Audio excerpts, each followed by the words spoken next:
You're listening to the One Man Show Network.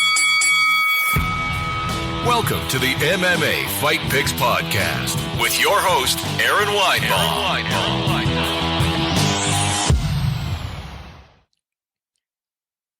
Hey kids, welcome to the MMA Fight Picks Podcast. I am your host, Aaron Weinbaum. It looks like I got a bunch of listeners, which is great because I just started this live stream. It didn't go to Periscope. I tried to send it to a bunch of different places, but Periscope's the only place that matters. It was not my intention to miss the podcast last week, but it just happened. I just couldn't get to it. It had nothing to do with coronavirus. I was on the road, and then I got home. My internet didn't work, and without my internet, I can't even use my phone as a hotspot. Enough of that. I'm home. It's not the best of circumstances. There's not MMA on TV, I guess, and or other sports, but I'm here. I wanted to be here for you guys as a familiar voice. Of course, this is just Periscope only right now. The audio version will come out on Wednesday morning, I guess. But please feel free to chime in. We're going to do things a little differently, I guess. There are no fights to pick as of now. So I'll just be going over a few things, a few main events. But please, I would love your comments as well. Let's get to this. First, a few weeks back, not only did I guess the Kevin Lee Oliveira outcome, I did it freakishly well. I don't wish a guy to miss weight like Kevin Lee did, but I did say he was going to miss weight. I did say he was going to lose to Oliveira. So it is what it is. That happened to be how it turned out. I don't wish ill of the kid. I don't make a lot of jokes on the Iaquinta Realty account and whatnot. He seems like a talented guy. His head just doesn't seem screwed on right. He's got a different kind of perception of reality. Nothing's ever his fault. He never loses a round. The whole tap thing, he was probably half out and doesn't remember tapping. I'm going to give him at least the benefit of the doubt on that. But it is what it is. And he had all this hype, and now he could be on a bit of a downturn, but we shall see.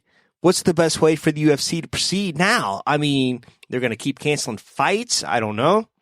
Are they going to fight in empty arenas? They said that's going to happen possibly for Khabib and Tony Ferguson. We'll see. Workout videos. There are people in the press that keep randomly putting out this, I would pay to see these workout videos. What about you? Sorry for the invisible Perrier here. I'm serious. I've seen a ton of this. They would pay to watch workout videos. Now, I enjoy watching these workout videos. Now, would I actually shell money out to watch Tony Ferguson work out with a box? Probably not.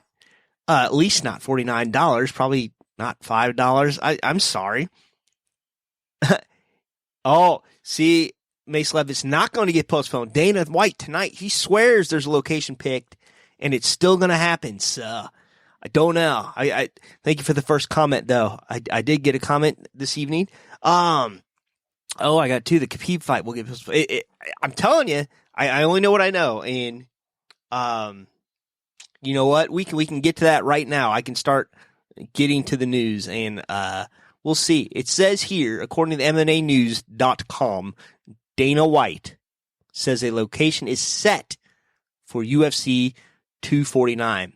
So I can only assume, since this was just reported, it's still going to take place on April the 18th, which, by the way, stinks because I was all but booked to go to Brooklyn, New York to see this fight. I don't know what kind of seats I was going to get. I was going to take my chances in hotel rooms. Maybe Iaquinta was going to come trash one with me.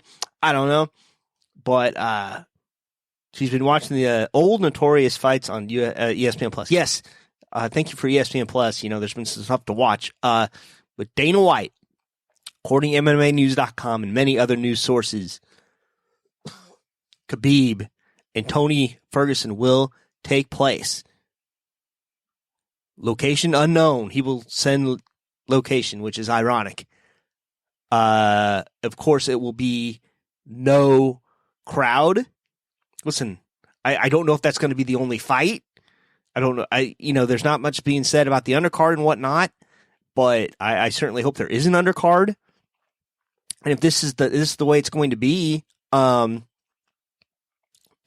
this is how the UFC goes forward. Maybe it doesn't have all the fight nights it's been having. maybe it just has like the big UFC pay-per-view fights with no crowd until this thing's done. So we'll see. Leon Edwards reveals absurd request. This is from bjpenn.com to save Tyron Woodley bout. Let's see what this request is. I wonder here. So Leon Edwards would have, yeah, he went to bed on Saturday.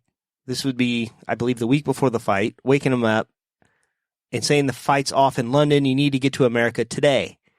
So he's got 3 hours to get to Heathrow, fly from Heathrow with the team, and Leon Edwards says that's impossible. And they didn't even know where he was going to fly. So he did try to negotiate, he says. They, trying to see if he could leave Monday or Tuesday. Weedhat says put Francis on that card. Ngannou, I hope his card comes through. No, it's canceled already. No, maybe it is. I don't know. That's a great question. I would love to know about the Francis card. Anyway, yeah. So then they canceled. Oh, they canceled Portland and Columbus, so Francis wasn't on that. So yeah, he was either going to leave on Sunday or not, and that's all I know about that. Interesting. Thank you all very much for chiming in. Okay, this one is entertaining. I don't know if I'll get this portion of it taken down or not. We'll see. And by the way, if this video seems choppy, my internet is going to get upgraded. There's something jacked up with my upload speed. So in the next 2 weeks, this should be fixed. And I should be able to take more Skype callers and whatnot. But like, Skype's just been crashing the system. So they're coming out to fix it, assuming they can come out and fix it.